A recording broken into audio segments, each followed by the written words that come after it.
थिबा सहित employment registration कोन पे हुए हमें चाकरी करिया पे कोन पे करे जाय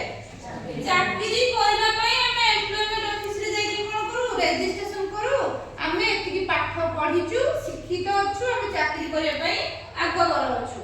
किंतु हजारे परे मध्ये हमर कोन देखाउची बेकारी समस्या माने कारण देखाउ ना नहीं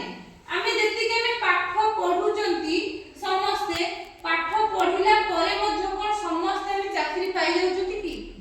टोटल हम समस्त चाकरी पाऊ नाहंती कारण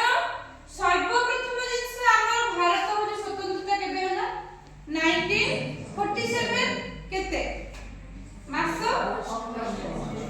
अगस्त मास 15 तारिख रे हम स्वतंत्रता पाई गले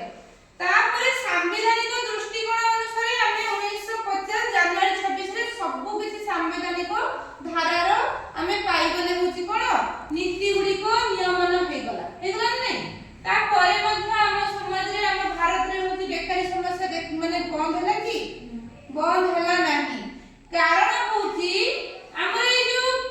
बेकारी समस्या ହେଲା पर ताको दूरीकरण पई केबेठू 1951 हमर प्रथम पंचवार्षिक योजना पर